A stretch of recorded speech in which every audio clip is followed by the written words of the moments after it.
ஹரி ஓம் ஜெய் வாராகி.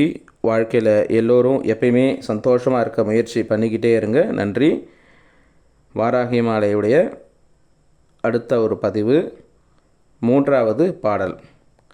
முதல் 2 பாடல் ஏற்கனவே பார்த்துருக்கோம். முதல் பாடலில் பார்த்தோம்னா அம்பாளுடைய வர்ணனை, அம்பாள் எப்படி தியானம் பண்ணணும் அப்படிங்கிற ஒரு ரூப வர்ணனை முதல் பாடல்லையும், 2வது பாடலில் அவருடைய யந்திரம் எப்படி வரைஞ்சி எப்படி பூஜை பண்ணணும் அப்படிங்கிறதையும் 2வது பாடலில் இருக்குது. 3வது பாடலில் அம்பாளுடைய பிரதாபம், அவளை தியானம் பண்ணி யந்திரம் மூலமாக ஆவாகனம் பண்ணி நம்ம பூஜை பண்ணால் நம்மளுக்கு எப்படி அனுகிரகம் பண்ணுவா, பக்தர்களுக்கு எப்படி அனுகிரகம் பண்ணுவா, அவளுடைய பிரதாபம் என்ன, அவளுடைய சொல்லக்கூடிய ஒரு பாடல் தான் 3வது பாடல். அதை பார்க்கலாம். மெய்ச்சிறந்தார் பணியார் மனம் காயம் மிக வெகுண்டு கைச்சிரத்து ஏந்தி புலால் நினம் நார கடித்து உதறி வச்சிரதந்த முகப்பணியால் குத்தி வாய் கடித்து பச்சிரத்தம் குடிப்பாலே வாராகி பகைஞரையே அப்படின்றது தான் இந்த 3வது பாடல். மெய்ச்சிறந்தார் அப்படின்ற ஒரு பாடபேதமும் இருக்குது, மெய்ச்சிறத்தார் அப்படிங்கிற ஒரு பாடபேதமும் இருக்குது. ரெண்டுமே தப்பு கிடையாது, ரெண்டுமே நல்லா கரெக்டானது தான். சில புஸ்தகங்களில் சிறந்தார் இருக்கும், சில புஸ்தகங்களில் சிறத்தார் அப்படி இருக்கும். சரிங்களா? இப்போ என்ன அர்த்தம்னா, மெய் அப்படிங்கிறது உண்மை தத்துவம்.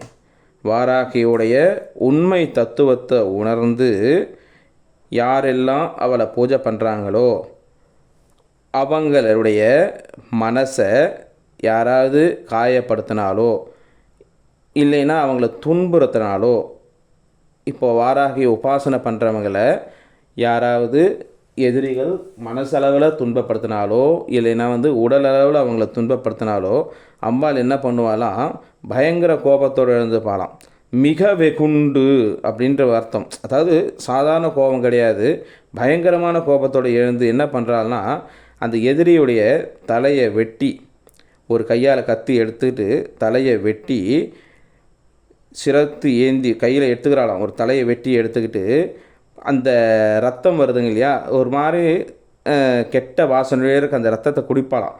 குடித்து அந்த மூக்கு இருக்குங்க இல்லைங்களா, அந்த காற்று பன்றின்னு அம்பாளுடைய உருவம் என்ன, காற்று பன்றி உருவம். அவளோட மூக்குக்கு மேலே ஒரு கொம்பு இருக்கும்.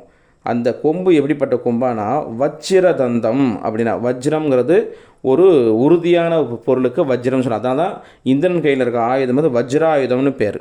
அதாவது உறுதியான ஒரு ஆயுதம். வைரத்துக்கும் வஜ்ரம் அப்படின்னு சொல்லுவாங்க, வஜ்ரம் போல சக்தி இருக்கிறது, வைரமும் அதே போல் வஜ்ரம் சொல்லுவாங்க. வஜ்ரதந்த முகப்பணியார், அந்த வஜ்ரம் போல் உறுதியாக இருக்கிற அந்த முகப்பணியார், முகத்தால் அந்த முகத்துக்கு நடுவில் இருக்க அந்த கோரப்பல்லால் குத்தி அவளுடைய வாய் மூலமாக கடித்து பச்சை ரத்தம் குடிப்பாலே, அந்த அந்த ரத்தம் வருது இல்லையா, கீழே விழறதுக்கு முன்னாலே அந்த ரத்தத்தை குடிச்சிருவாளாம். யார்? வாராகி. யாருடைய ரத்தத்தை? பகைஞரையே, அந்த உபாசனை பண்ணுறவங்களுடைய பகைவர்களை அம்பாள் இந்த மாதிரிலாம் தண்டிப்பா அப்படின்னு. ஆனால் இதில் ஒரு விஷயம், உண்மையான பக்தியோடு அந்த உபாசகன் இருக்கணும். அங்கே தான் அதை முதல்ல சொல்கிறாரு பாருங்கள், மெய்ச்சிறத்தார், அந்த உண்மைத்தன்மை, அன்னையே உண்மையாக யார் உபாசனை பண்ணுறாங்களோ அவங்களுக்கு தான் இது நடக்குமே தவிர, வெளியில் பெருமைக்காக நான் ஒரு வாராகி உபாசகன் அப்படின்னு எவனாவது ஒருத்தனை பெருமைக்காக அவன் சொல்லிக்கிட்டு அவளை உபாசனை பண்ணாமல் அவளை நம்பாமல் இருந்தான்னா அவனுக்கும் இதே தண்டனை அம்பாள் கொடுப்பா. இந்த விஷயத்தில் நம்ம பார்க்கணும்.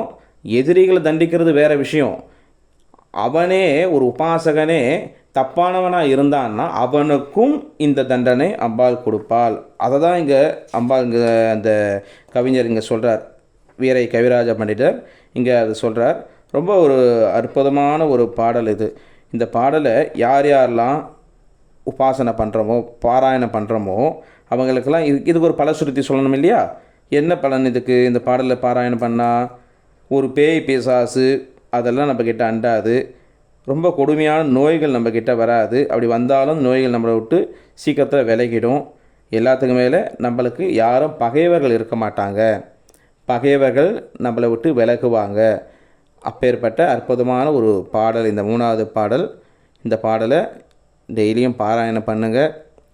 பாராயணம் பண்ணி அம்பாளுடைய பரிபூர்ண கிருபா கடாட்சத்தை எல்லாரும் வாங்கிக்கணும் அப்படின்ட்டு எல்லாம் வல்ல அன்னை வாராகிய பிரார்த்தனை பண்ணிக்கிறேன். ஹரி ஓம் ஜெய் வாராகி. அடுத்த பதிவில் அடுத்த பாடலை பார்க்கலாம். எல்லாருக்கும் எல்லா வளமும் நலமும் அன்னை நல்கட்டும் அப்படின்ட்டு பிரார்த்தனை பண்ணிக்கிறேன்.